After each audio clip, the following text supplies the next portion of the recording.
Alright, time for another draftphysics.com, debatephysics.com, also video presentation.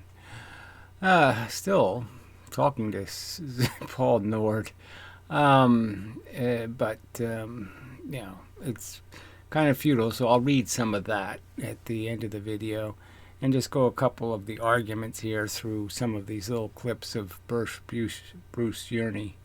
And, they're just basic physics arguments that nobody wishes to talk about. So springs and friction, two subjects that I've brought up a lot, and two unresponsive counter argument. Nothing on the subject, nothing relevant, nothing explaining how anything I'm saying is wrong. And it's just kind of disappointing.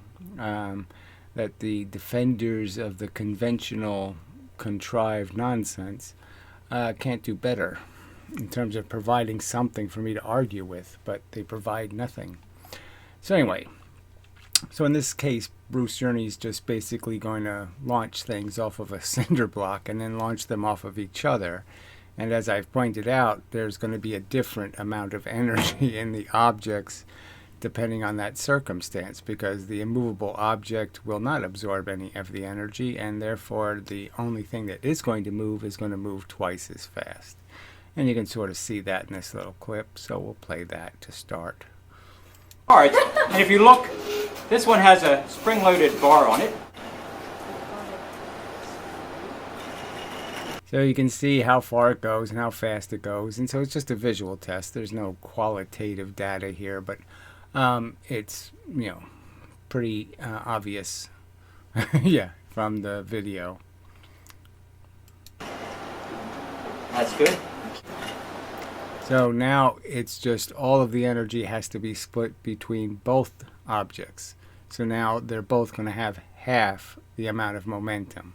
So this is just to do with the idea that they're claiming that you throw something at a immovable wall and the wall absorbs twice the energy and the ball gets back half, and then if I make the wall a little tiny bit movable, that somehow I'm still going to get a huge reflection, even though the other object did in fact move, and that can't happen. So as soon as two objects are moving, the energy is going to be absorbed evenly between the two, generally speaking. The catch is whatever one's moving faster. So if he did have a really heavy car here but it still rolled, and a light cart, the total energy you'll get out of the spring is less, because if something moves fast, it means the spring is going to move fast, and it means there's a point where the object leaves the spring and the spring is still moving fast, so it's losing its energy just pushing air, and that's the inefficiency of springs, and nobody wants to talk about that. So apparently I am the only person to have discovered it. I don't know. I can't find any references anywhere where somebody actually talks about it. Google on the subject is completely retarded. So I did ask Google the question. It says, springs are highly efficient at storing and releasing energy. Now that's only if you're oscillating. Like say if I have a spring hanging from something and I have a weight on it, I oscillate it. Because now the object is in constant contact with the spring. So as long as the object has constant contact with the spring is highly efficient. But as soon as the object that you're moving with the spring leaves the spring, all of that efficiency disappears. Okay, with some designs approaching near 100% efficiency. So that is technically true, some designs.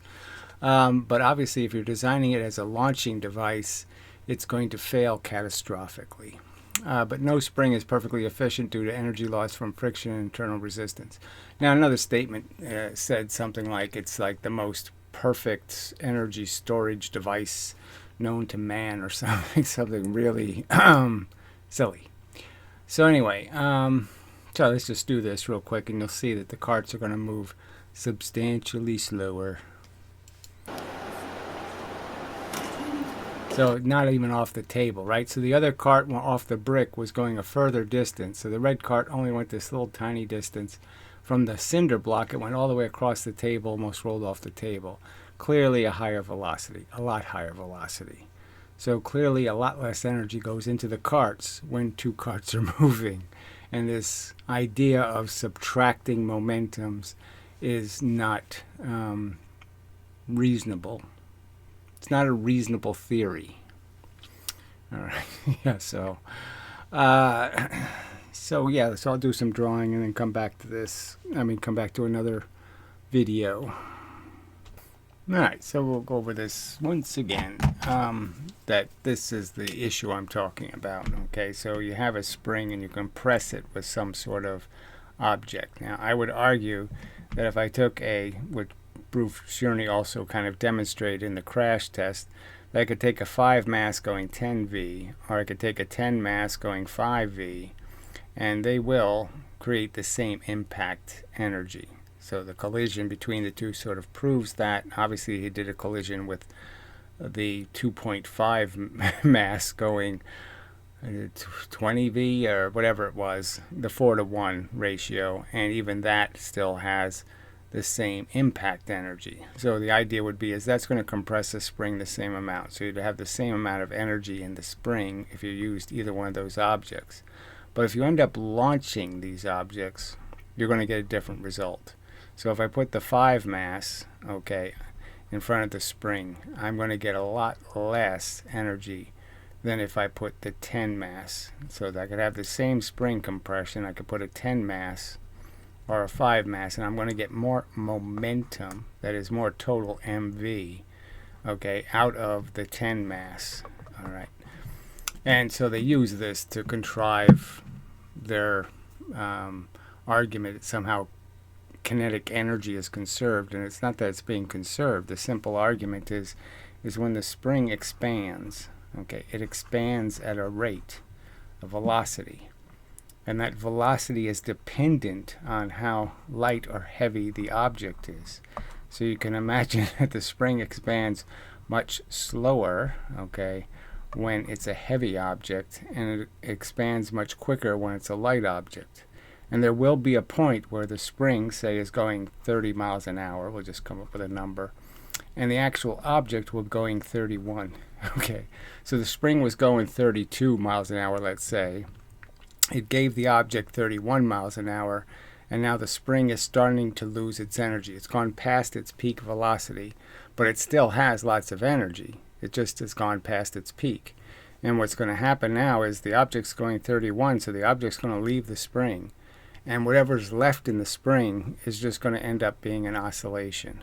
So the simple argument is if you watch the springs or the rubber bands in launching experiments, you'll see that if I put a lighter object on, I'm going to get a lot of oscillation. Okay. And if I put a heavy object, I'll get very little, because there's very little left in the spring. The spring's going very slow. There's a small differential when the object leaves, so the spring has very little energy left, oscillates very little, and when it's a light object, it oscillates a lot. So a lot has been lost. Same argument could be made using a piston to launch something. I guess we'll pause so I can erase. I think the piston argument makes it a little more clear. Say if I had a piston that was spring loaded and it hits a stop, okay, on my gun.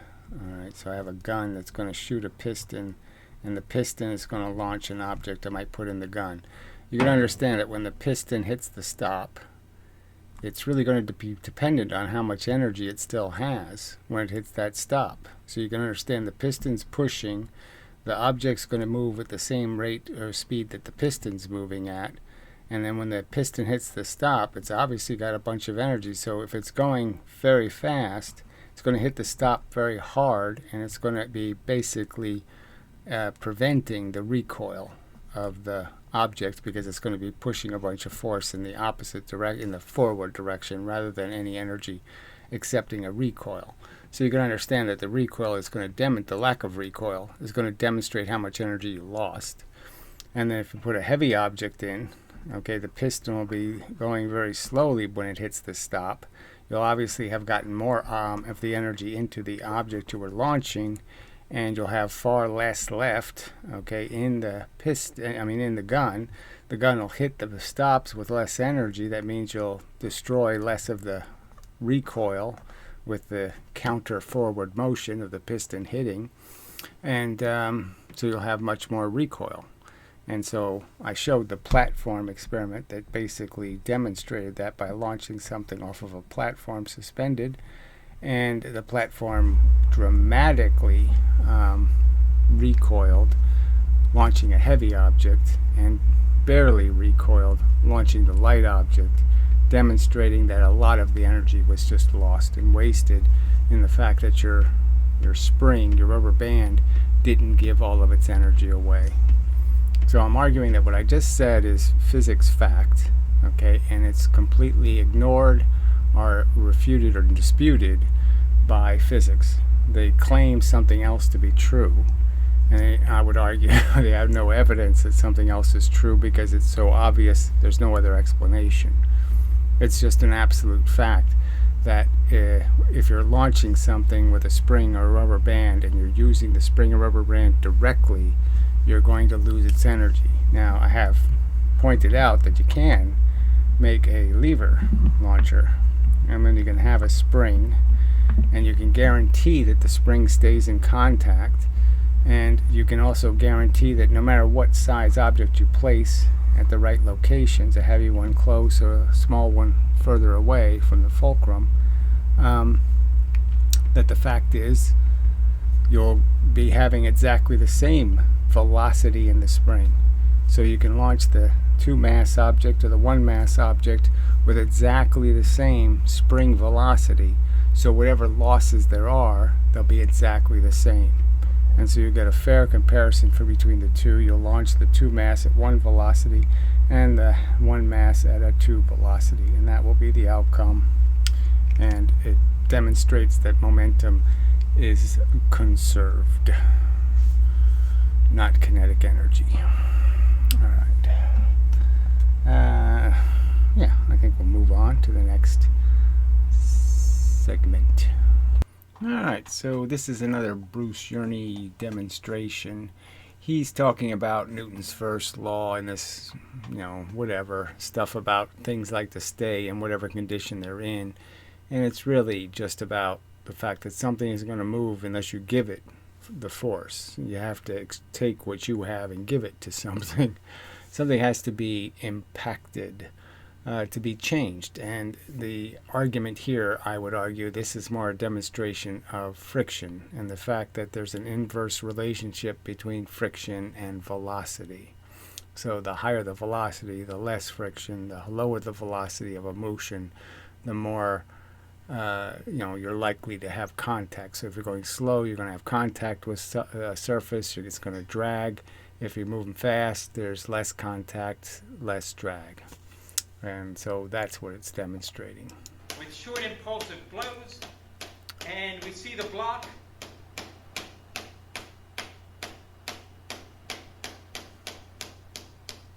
coming upward.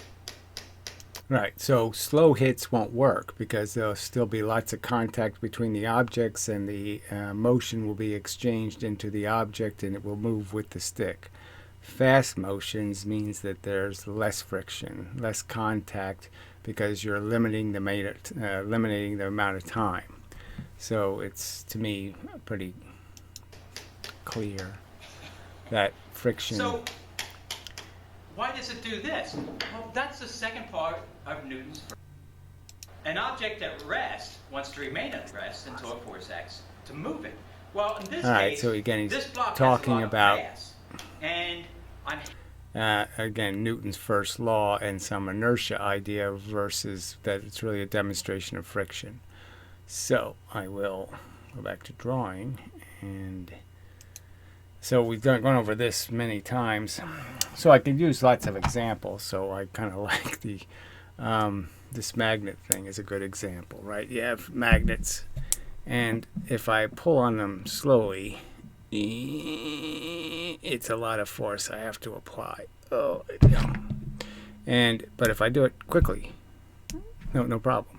Quick motion, I eliminate most of the capacity of the magnets to react. So even though it's a speed of light force, it's really quick and all that kind of crap, the fact is it makes a huge difference. The amount of time the force has to react is going to increase the amount of drag or resistance to the change, or however you want to describe it. And the longer and the more substantial the contact, obviously, I think obviously demonstrated, is that's what really matters. So I've used this here example of moving something twice the velocity. So it's the same mass, and you're just going 1v and 2v. And the fact is, the thing going twice the velocity will actually lose its energy, okay, over 4 times the distance. Okay, so 1v will go this far and stop, and something with twice the velocity will go 4 units of distance before it stops instead of 2 units. You'd expect it to be twice. That would be the intuition. And obviously, I'd argue that you can understand why there's a difference. It's because the friction is much lower here, very little friction, and it goes much higher over here. So this is where it's actually going 1/2 its velocity, because you could understand this experiment is essentially the same exact experiment as this. You know this has to be where it's going 1v, because it's the same distance it travels here, 1v worth of distance. So this whole thing here took the same amount of time as this, and over that time there was a lot less contact. So a lot less energy was lost to the surface because of the less amount of contact, because frankly gravity didn't have time to react. So again, I could do this with the magnetic example. We could even move it all the way to the example I've used in terms of nuclear physics, where you have 2 protons that get very close to each other, and it's because frankly there's an electron between them. And there is no strong force that brings protons together. It's the electron that's part of the neutron that, brings it together. So this would be the neutron. This would be the independent proton. And you can understand that if I knock this electron out quickly, the reaction, the sticking forces, have less capacity to stick, just like with the magnets. There's less capacity for the forces to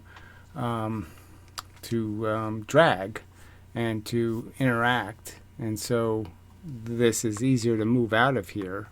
The higher the velocity I can get it to leave, the less work I have to do. So the higher the velocity you can get something leaving the Earth, the less work you'll have to do, because you'll be in gravity less time. And the less time you're fighting the gravity, the less work you'll have to do in fighting the gravity. That kind of simple argument.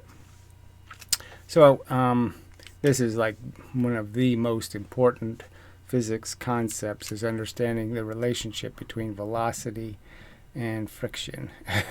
And that velocity tends to decrease contact and decrease the ability of something to make exchanges.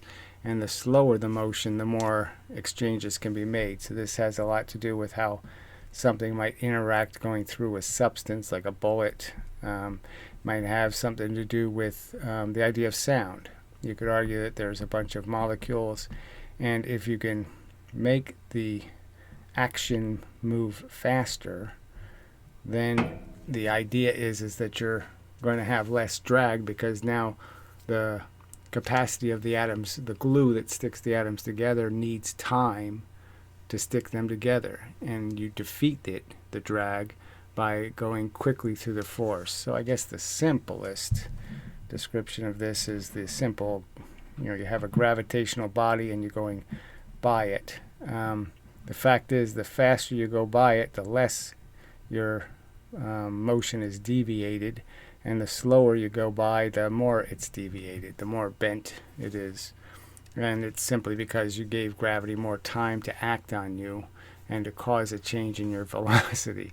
But if you go fast enough, you completely defeat the gravity, because you're not in its stream long enough. So if you go across a stream, a river, quickly, you'll have moved very little in the direction of the stream. And if you go across slowly, you'll be way downstream. by the time you get to the other side, because you have more contact, more time for the force to act on you. So it's everywhere in physics, and it's not even talked about by physicists. So just more evidence of how underdeveloped, immature, incomplete their theory of physics is, and such. All right, with some of that as context, let's do this Paul Nord. All right, so I left off with my latest video shows some experiments done by Bruce Yeany crashing blocks, provides decisive evidence against kinetic energy theory. So it's another substantial piece of evidence that kinetic energy can't do any work, that every time you try to collect any energy from it, in terms of useful function, it doesn't produce a useful function. So you can crash something with 4 times the kinetic energy into something with 1 unit of kinetic energy, and the one with 4 times the energy won't push the one with 1 unit of kinetic energy, clearly indicating it can't do anything. It's feeble. It's, unresponsive to testing. I don't know. Anyway, and so he says, so all physics is a sham. The entire scientific community is indoctrinated, and billions of dollars are wasted. Yeah, those are all accusations I made pretty much. Yet somehow you alone figured out the real truth. Amazing. So ever wonder why no one in actual engineering or physics takes you seriously? So just more of this, let's not argue the argument, let's argue the messenger. And also, some notion that because they have a majority, they're right. And that's it, pretty much it. All right, so I respond. So all physics is a scam. I say, gratuitous exaggeration is just one of the factual trespasses you fake defenders of science commit. So again, he can't describe the truth. I mean, that's not what I said. I mean, all physics isn't a scam. It's just that a lot of it is contrived for the purpose of defending their preferential theory. And it's pretty dishonest. It's pretty dishonest to say that they've well proven that light is twice as bent by gravity. And I would argue that they can't actually prove that it's bent at all. And not doing the Eddington experiment from space is just evidence of that fact, that they're afraid to do the actual test, because the actual test will demonstrate that the whole thing is just always been misinformation and propaganda, a gratuitous exaggeration of the quality of the experiment. All right. The entire scientific community is indoctrinated. Well, it seems quite obvious. They're all taught by Paul Nord's believers, okay, without any good evidence. And so I say the scientific community clearly puts the conclusion cart way ahead of the evidence horses. So I think it's a good enough argument, making the point that clearly they just jumped to a theory. I mean, dark matter wasn't a thing. All of a sudden it's a thing. And they haven't gotten any evidence of it. They got no proof for it. It's just this invisible man theory that they like. And frankly, most of their theories are just based on them wanting it to be true, not having acquired a bunch of evidence demonstrating it to be true. So, and billions of dollars are wasted. So to that I argue, a Higgs boson will never do a single second of productive advancement of the human condition. So yes, I think it is substantially wasted. All of the particle physics is just a preposterous waste, because these experiments do not produce decisive evidence.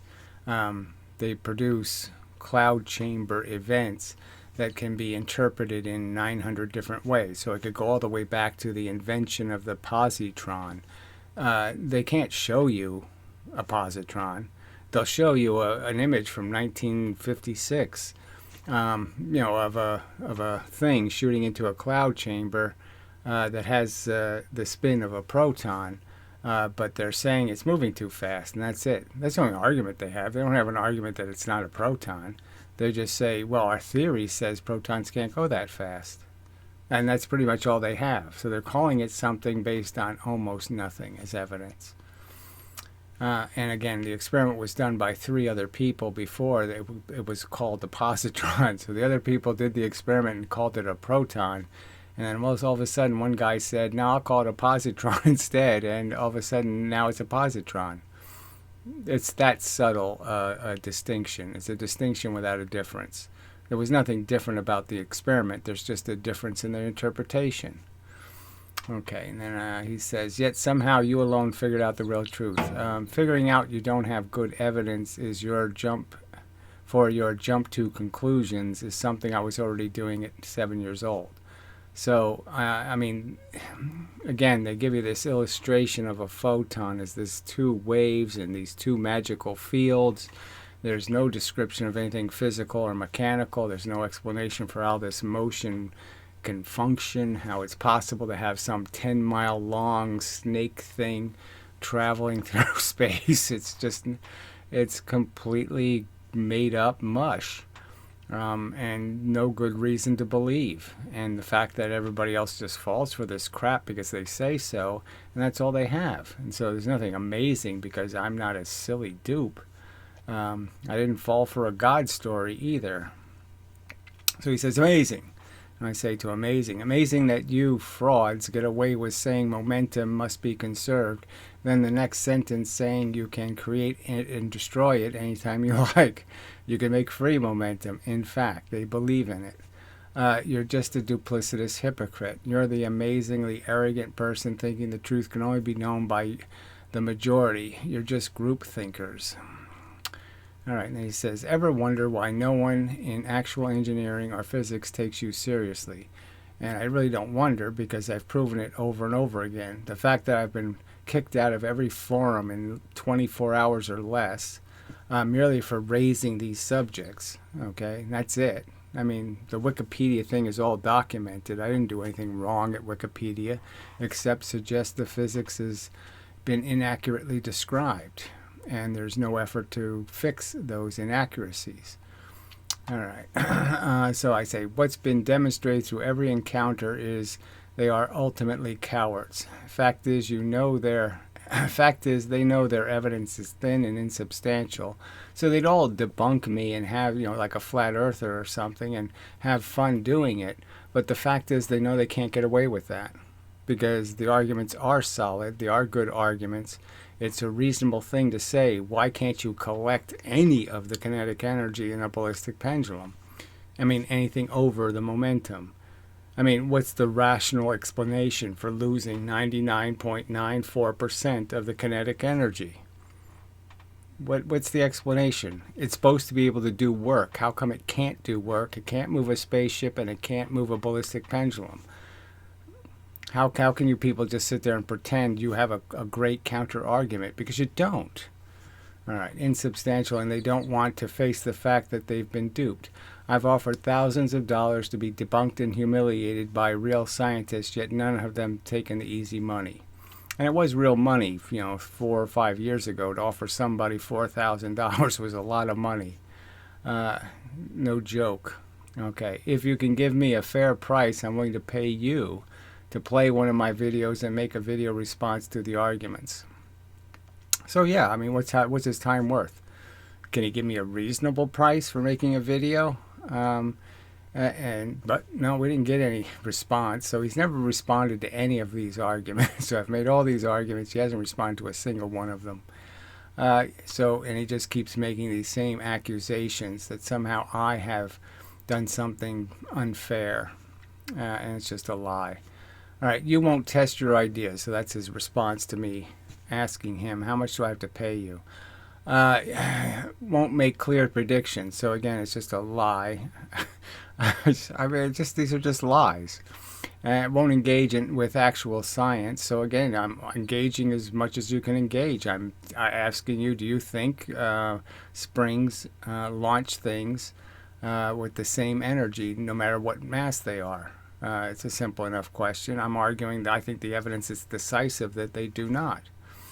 Earlier you said that everything is just trial and error and that... Where the hell's the rest of it? Huh, interesting. and that you don't need measurements. She said something like that. I don't know what the hell happened to it, but I'll fix that eventually. You won't test your ideas, so I said to that, more made up facts from science posers. And that's all this is. These people don't give a shit about the truth, obviously. I mean, these exaggerations, distortions, it's just prevalent. I've spent years offering to finance credible experiments. It's just an absolute fact. If I've asked and pleaded with people that come forward that can actually do the experiments well. So anyway, won't make clear predictions. So just nonsense. I pointed out that his experiment doesn't work, that it has a flaw in it, and that you can fix the flaw with a lever. So I'm making a clear prediction that your experimental data will suck. So I asked him, do you concede that just denting the surface of clay with round objects, kind of measuring the amount of displaced clay, could lead to false impressions? So this is the famous 1700s experiment, the Madame Charlet charade, the fake phony. So this is just like rolling something on a surface at twice the velocity, witnessing that it goes 4 times the distance, and say it went 4 times the distance because it has 4 times the energy, when the obvious answer is no, it went 4 times the distance because it's enduring less friction, and it's only rolling for 2 units of time, which is a huge giveaway. All right.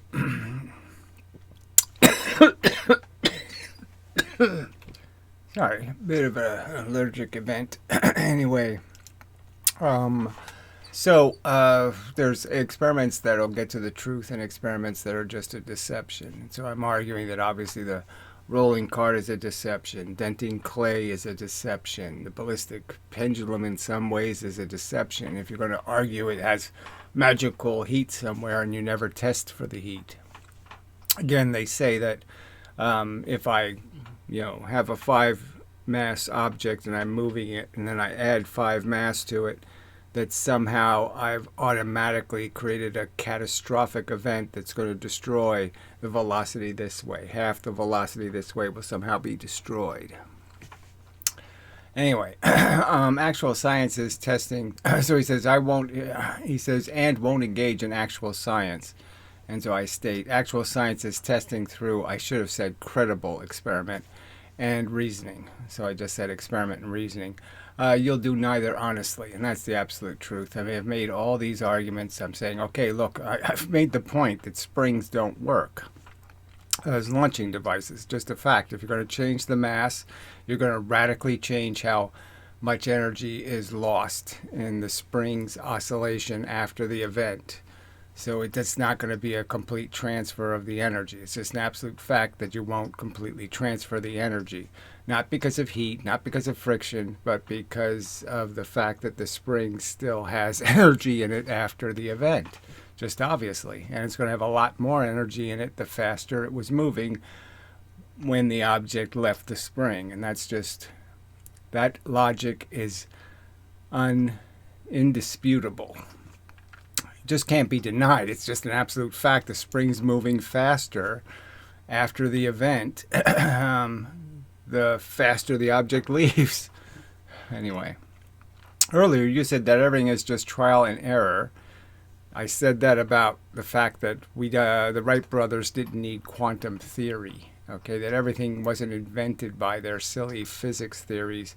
It was invented by engineers just doping things, changing things, fiddling with things, not theory. Theory didn't produce anything. And that no measurements really matter. So he says, puts those 2 things together and it doesn't mean anything. I said measurements clearly matter, but they don't matter if the experiment is flawed. If the logic of the experiment is flawed, then what's the point of measuring? Because it's a broken experiment. It's not going to produce the result you want. So another gross perversion by someone claiming to care about the truth. I obviously never said any such thing, so I said to that crap. But now you're demanding good evidence. We all should demand good evidence, frankly. I clearly articulated the problem and offered a solution. So it's just an absolute fact. I explained to him over and over again, the springs won't work. They're going to cheat the lighter object and give the heavier object an advantage. It's just an absolute fact. And then I stated you fix it by just attaching the spring to a lever and you've solved the problem.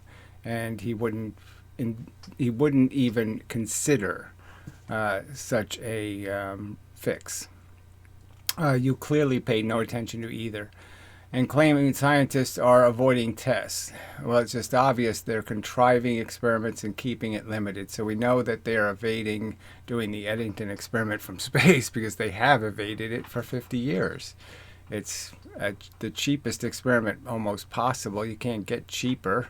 I mean, as the magnitude of the experiment versus cost, it has the highest cheapness ratio, and yet not even tried. I ask again, how much do I have to pay you to make a public video explaining an error in my video?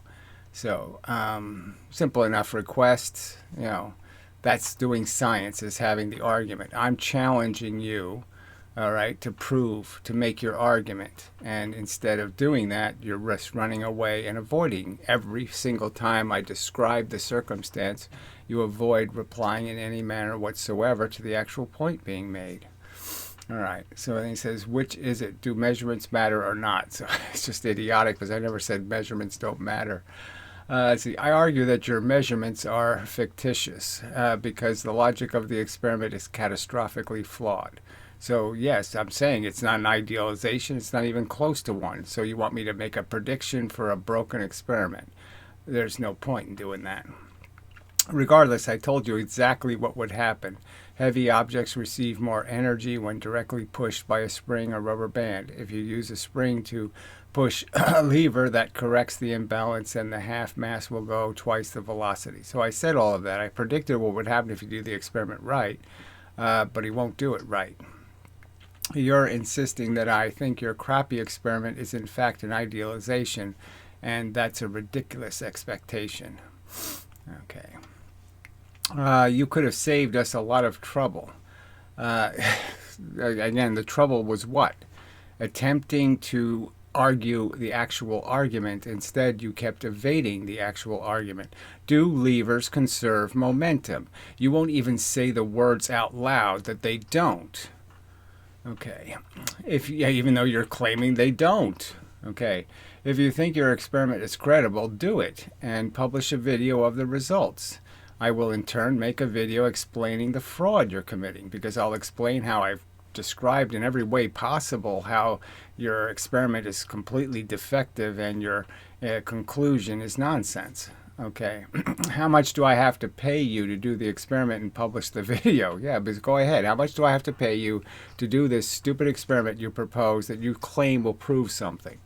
And go ahead and make the video, and that'll give me something to point to say, look, these are teachers. These are the kids teaching young minds.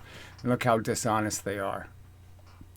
Let's see, if you had just said that everything is guesswork and nothing can be measured or modeled with mathematics. So I didn't say any of that. So just complete. I mean, again, what's the reasonable conclusion when somebody resorts to preposterous lying? Oh, that means they don't have an argument. More made-up nonsense from a science teacher. I made it clear that I think the lever launcher is a highly credible experiment that can be engineered close to the idealization. So Brozo did it 4 years ago, whatever it is, 5 years maybe now. Again, the results were pretty clear that it wasn't 1.4. And I did the experiment on my porch. It's clear it wasn't 1.4. And again, if it's done well, the tiny bit of waste that might be in the experiment because people don't have the objects at exactly the right locations. They have to test different locations and see if it increases or decreases the velocity. But anyway, it has to be done well, and when it's done well, it's going to prove that levers in fact do conserve momentum, and they don't even know what kinetic energy is. They have no clue that there's something called kinetic energy. All right. So there's not much else you can do. You know, you can challenge them to make an argument, but they won't do it. And such. because they are, in fact, they're just they have the pretense of confidence, but they don't have any. They know it doesn't have any credibility. They're just religious people of faith, proselytizing bullshit, and that's all they're doing.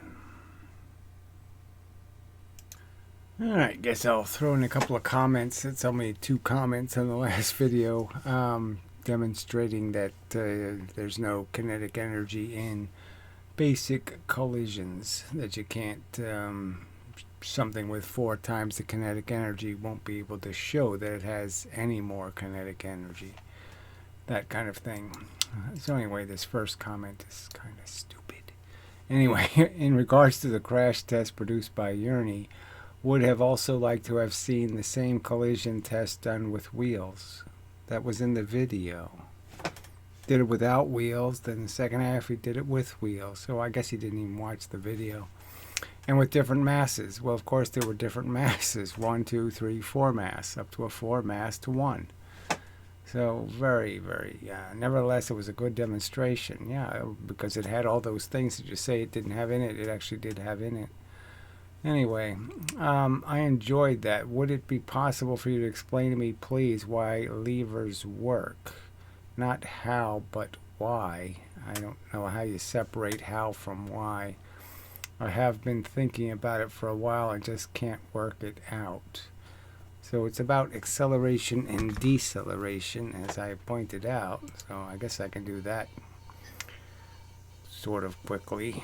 I have to get rid of something here. Maybe this will do. Huh. Where's the camera? Is that the right camera? I thought that was the right camera. I guess this one's the right camera. Okay. So lever, and simple explanation is the reason why it works is because it's changing the acceleration and deceleration, and that's momentum. When you're acquiring momentum, you will do it through accelerating usually, unless it's well, it's technically always some sort of time-dependent event, but sometimes the time, like in a Newton's cradle, is so tiny that it's almost indecipherably small. And all you're really saying is that what happens in these different locations is this object will move 1 unit of distance in a unit of time, and this object will move 2 units of distance in the same unit of time. And you're basically just saying that, okay, you could put a 2 mass here, and you could put a 1 mass here, and frankly, you could put a 2 mass in here. And what you're going to do is have a certain deceleration. So as this slows down, this will speed up. So if I had a 2 mass on there, you'd expect it to be a yin-yang thing. This goes in, decelerates at exactly the same rate that this accelerates, if this was a 2 mass. And all you're really saying is what the lever's doing by creating this extra distance, it's just creating a larger arc. And that larger arc means it has to travel the same distance in a different distance in the same amount of time. So it's going to go twice the velocity. And even if it's just a tiny millimeter of distance, I move this part, this millimeter will be faster than this millimeter. It moves twice the distance out here, and then 3 times the distance out here, and then 4 times the distance out here in the same amount of time. So in the experiment proposed, right, you'd put a force in, or a spring even, it doesn't matter, and theoretically, okay, if you make the masses proportional to the velocities, you can create the same mv, all right, in these different locations, and all you've really changed is you got a big M and a small v, and you got a big V and a small m, and that's how it works. So it's just a matter of exchanging motion. So you're saying you have energy go in here, motion, and you're just saying, well, you're just an MV here. So you're taking the MV here and just converting it into any MV you want coming out. So you'll have exactly the same motion here. So to make this go twice as fast takes exactly the same deceleration here. It feels like the same weight. If I push on this, it'll feel like the same weight to lift the 2 mass as it does the 1 mass, because I'm giving the 1 mass the same momentum as I'm giving the 2 mass. So if you, I mean, I don't know what the why is. Why? Well, why? Because it's a mechanical system. It has to obey the rules, the mechanical rules of the universe. That's how the universe works. It's pieces of matter being moved by force, and the force is exchanged. When objects have contact with each other, they exchange their little arrows. So if I have something moving and has little arrows inside of it pointing in a direction, because it has more arrows going this way than arrows going that way, it moves in a direction like a school of fish. If most of the fish swim a little bit more this way than they swim that way, then the whole school moves. And the school could bang into something, and little fish bang into other little fish, and they can exchange their motion. So a fish going this way hits a fish going this way, and they exchange their motion. And you can understand why then the school goes that way instead of that way, and because it exchanged its motion with something that had an opposite or different force orientation. Yeah, so that's enough. All right, so we'll call that a video and such. So till the next time and such and so forth and whatnot, blah blah blah blah blah. Disappointing that nobody can interact. Make a video explaining how this diagram is incorrect. Make a video explaining how the argument about springs is incorrect.